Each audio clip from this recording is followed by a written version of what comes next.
तलब जिसकी सदियों से थी ज़िंदगी को, वो सोज इसने पाया इन्हीं के जिगर में।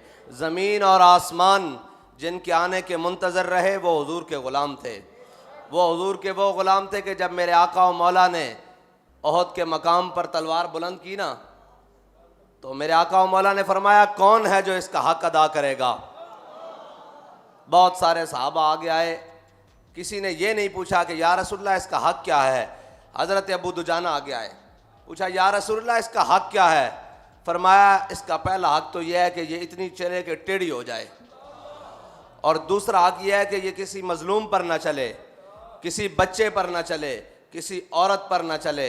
तो जब हज़रत अबू दुजाना को वो तलवार मिली ना, तो वही तलवार मुंतज़िर है किसी ये एटमी ताकत रखने वाले मुसलमान के कि कोई अबू दुजाना के ग़ुलाम को मिल जाए, ये ताकतें मिल जाएं, ये हुकूमतें मिल जाएं, फिर हम हुजूर के दुश्मनों को बताएं कि बात होती कैसे है।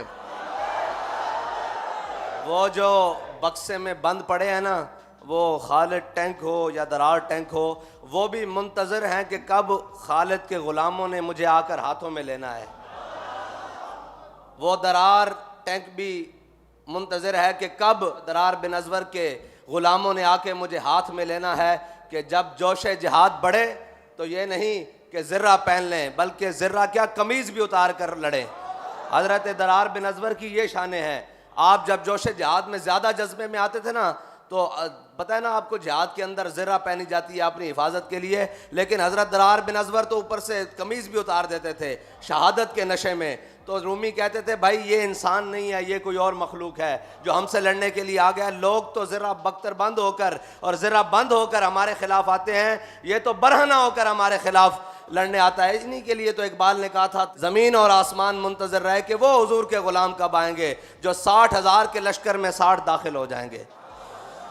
तो हज़रत अबू दुजाना ने जब वो हुजूर से तलवार ली ना, तो फिर ये नहीं कहा कि या रसूलल्लाह मैं आपके दुश्मनों के साथ बड़ी हल्की बात करूँगा, आपके दुश्मनों के साथ बड़ी रवादारी से पेश आऊँगा, आपके दुश्मनों के साथ बड़े मोहब्बत और इखलाक से पेश आऊँगा। फरमाया नहीं, जब हुजूर से तलवार ली तो ऐसे पहलवानों की तरह चले। बाबा जी फरमाते थे पहलवानों की तरह चले। आज भी उस अंदाज की ज़रूरत है उम्मत मुस्लिमा को। कोई हज़रत अबू दुजाना के ग़ुलाम की ज़रूरत है जो आलम कुफ्र के सामने ऐसे पहलवाना चाल चल के बताए कि हुजूर के ग़ुलाम सारी बातें बर्दाश्त कर सकते हैं, अपने आका और मौला की इज़्ज़त पर एक हर्फ बर्दाश्त नहीं कर सकते। लेकिन क्या कहें, हमें रंगीले मिल गए, हमें रंग बरंगे मिल गए। कुछ कहते हैं कि ख़तों से हमारी हुकूमतें गिर गईं, और कुछ ख़त लिख रहे हैं कि हमारे ख़िलाफ़ नामूस रिसालत के FIR हो गई है। मैंने कहा अभी प्रोसेस में है, वो आएगी होगी, फिर साबित होगा कौन कितना बड़ा मुजरिम है। तुमने तो हम पर गोलियां बरसाई हैं, हमने तो किसी बैनुल अक़वामी ताकत को, किसी गैर मुल्की ताकत को आवाज़ नहीं दी।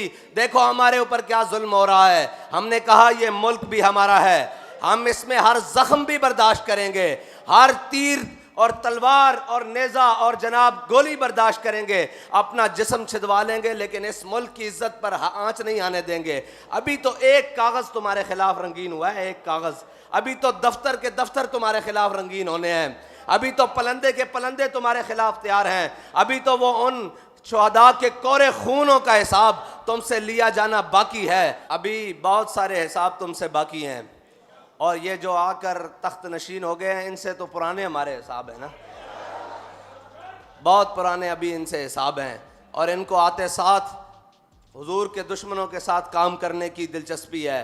मैंने कहा अभी मैदान लगेगा, तुम्हें बताएंगे कि कौन किसका साथ है। लेकिन अगर कौम ने कोई दम खम हुआ तो, अगर कौम ने हुजूर की ग़ुलामी का दम भरा तो, अगर कौम ने इन सब अग़यार के दामन छुड़ाकर हुजूर का दामन पकड़ने की तहैया कर लिया तो मुमकिन है। वरना यही होता रहेगा, कोई बल्ला आया, कोई तीर आया, कोई शेर आया, यही होता रहेगा। लेकिन अगर कौम ने ये फैसला कर लिया कि ना अब बल्ला आया ना अब तीर आया, अब मोहम्मद अरबी सल्लल्लाहु अलैहि वसल्लम का दीन आया, तो फिर याद रखना अल्लाह ताला कभी इखलास के साथ की हुई मेहनत को रायगा नहीं जाने देता।